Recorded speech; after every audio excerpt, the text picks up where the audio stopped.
what they found is in the history of the world, the average length of a world constitution was 17 years. Okay. September 17th is Constitution Day in America, because that's when we celebrate the Constitution being done. This last September 17th, we celebrated 239 years under the same governing document. It's the longest lasting ongoing constitutional republic in the history of the world. Okay? Nobody has enjoyed more stability than we have in America. And actually, you can even back up that there were studies done even in previous decades. There was a professor from the University of Houston, and his question was, where did we come up with the ideas for the Constitution? Because if this has been such a successful governing document, then the things that are in it have to be different than other places. So where do they come up with the ideas that made this so unique? Now, he actually led this study, worked with other professors, worked with grad students. He started this in the 1970s, completed the project in the 1980s. And the idea was in 1987 was the 200th anniversary of the Constitution. So he wanted to have this compiled.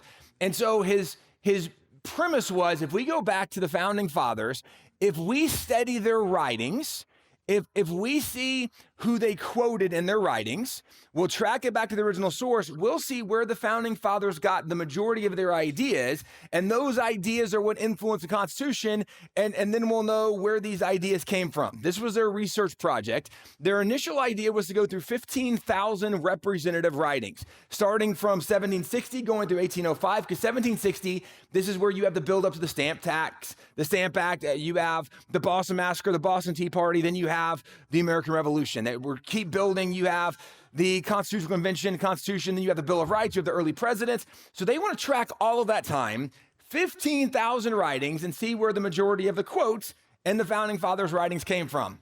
Now, for those of you who weren't around back in the day, let me tell you, research used to be done differently than we do it now.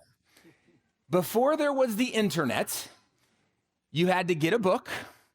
And actually, like for the founders' writings, if you're reading a letter from George Washington or Benjamin Franklin and you find a quote and you're like, wow, I wonder where this quote came from. Here's the way it worked. Now, if you're a professor, you had grad students, you took your team with you. You went to the library and you said, okay, everybody get a book, start reading. Let me know when you find this quote in some book. And this is what they did for 15,000 writings. Okay, now, they ended up finding 3,154 quotes, so they found a lot of things. It took them 10 years to do this project. AI could do this in 10 minutes, right? Like, it's a different world, but this is what they did, and they put their findings together in a book called The Origins of American Constitutionalism, and what they identified in this, and there's a lot of really fascinating information they compile in this, but what they identified is the number one quoted individual in that 45-year period was Charles Montesquieu. He did the spirit of the laws. He was a Christian thinker during the Enlightenment period. The second most quoted was William Blackstone. Blackstone did Blackstone's Commentaries on the Laws of England, which was a legal code. That was the basis for a lot of laws and really common law in America. The third most quoted was John Locke. And they did identify John Locke, who did the 2 treatises of government. He's the guy that came up with life, liberty, and property. Jefferson made it life, liberty, pursuit of happiness. But they said he was the most quoted during the American Revolution. And those were the top 3 quoted individuals.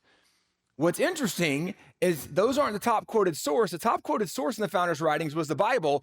34% of the things they found in quotation marks came from the Bible. But what's even more fascinating is they said that, well, they were only including what was in the quotations, but Donald Lutz, the professor who led the study, he said, had we included the obvious references to Bible, to verses, scripture references that were not in quotation marks, that number would have been far higher than 34%.